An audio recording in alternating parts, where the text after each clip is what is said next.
Hey, hey! Surprise! Un homme et son shaker vous fait une surprise aujourd'hui.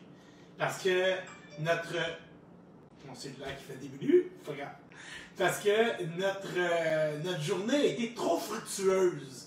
On a fait une collecte de trop beaux produits, puis je n'étais pas capable de m'empêcher de vous parler de deux produits. Puis en fait, je voulais faire vraiment je cherchais un cocktail que je voulais faire à soir tout de suite là, puis là, je regardais les choses que j'avais achetées et je me suis retrouvé devant deux des produits qui ont fait tout de suite ça sonne dans ma tête, un dry martini. Dry martini, puis là, je vais vous montrer la vraie méthode de faire un martini. Et s'il vous plaît, ne faites pas comme James Bond. Un martini, c'est pas shaker, c'est brasser. Parce que shaker, je vais vous expliquer plus tard pourquoi, mais ça va tout scraper. Surtout quand tu utilises des gins, des vermouths de qualité, tu veux vraiment avoir toute la saveur de tes choses que tu utilises dans ton martini. On a-tu du monde en ligne? Une personne. Une personne, yeah! Hey, salut toi, mon auditeur. Mais c'est pas grave, les autres qui regarderont en différé, c'est pas la fin du monde. Donc, deux produits que je vous parle aujourd'hui, les deux produits qu'on est allé chercher. On s'est promené, on a fait, ceux qui nous ont suivis sur Internet aujourd'hui lors de nos péripéties, lors de Un homme et son shaker en cavale, qui va continuer d'ailleurs au courant de la semaine. On est arrêté, premièrement, on est allé à Val-Caudalie, le super vignoble. Et moi, Val-Caudalie, franchement, j'adore leurs produits, leurs vermouths. Ils font des vermouths délicieux.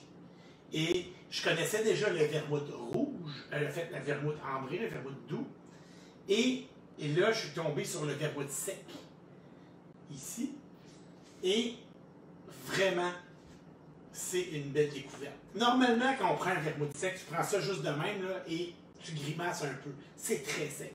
Lui est encore sec, mais en plus, il y a une couche de saveur. En plus, il y a des herbes qui ont été rajoutées à ça. Ça donne un produit fantastique. Et là, je dis, je ne peux pas m'empêcher de faire un dry martini avec ça parce qu'il y a tellement d'arômes. Ça va être écœurant comment ça va transmettre sa saveur au gin. Parce que dry martini, naturellement, les deux ingrédients du dry martini, c'est le gin et le vermouth sec. Et dans le cas du gin, ce que j'ai trouvé, le Ungava. Tout le monde connaissait le Ungava régulier, qui était un des premiers gins québécois qui est sorti il y a de ça quelques années. Et là, Ungava est arrivé avec un autre gin. Et là, quand je disais souvent, on peut trouver des produits à la SAQ, tout ça, celui-là, on ne peut pas le trouver à la SAQ, comme je disais cet après-midi. On peut le retrouver seulement chez Ungava à Conduite. Donc, si vous passez dans le coin, arrêtez à leur boutique, vous en achetez, il n'y a pas de problème. Il n'est pas donné, mais il en vaut la peine. Il est très bon. C'est un gin qui a été vieilli en fût de chêne. Donc, c'est leur gin Ungava qui ont vieilli en fût de chêne. On peut remarquer, vous voyez ici la couleur, ça donne un gin ambré. Et ça fait quelque chose, un produit, un gin fini. T'sais, un peu, c'est la différence, on pourrait dire, entre. C'est comme on pourrait faire une comparaison avec le moonshine et le whisky.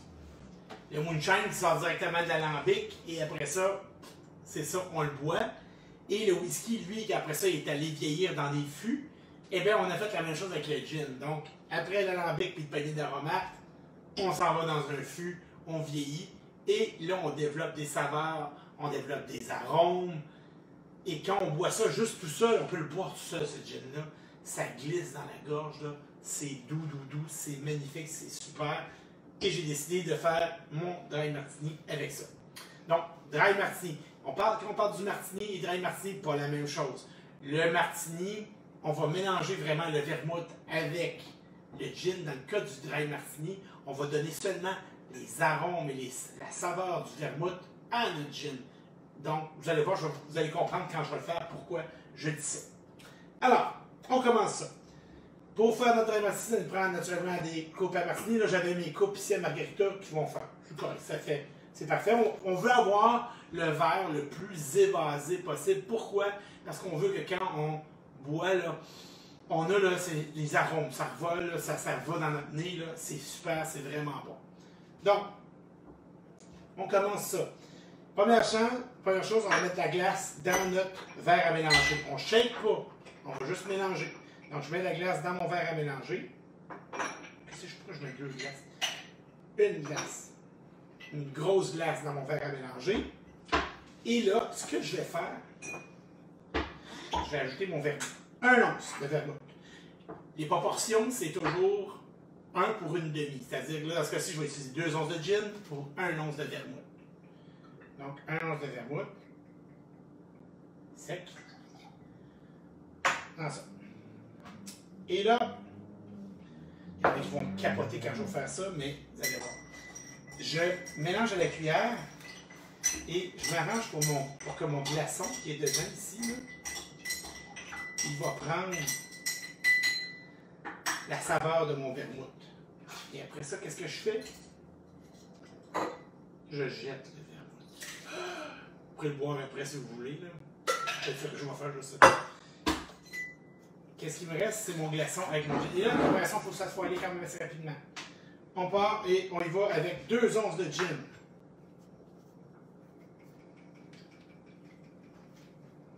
Qu'on met sur notre glaçon qui a préalablement été infusé de vermouth. On glace comme il faut, on s'assure que ça, puis en même temps, ça refroidit notre gin. Comme il faut, voilà. J'enlève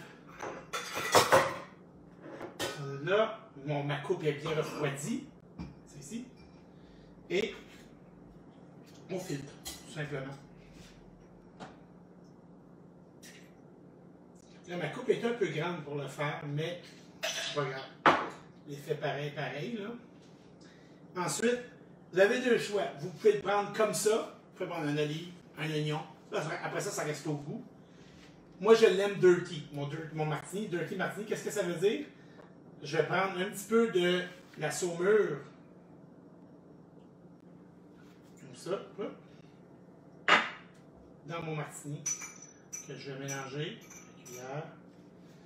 Ensuite, 2 olives dénoyautées.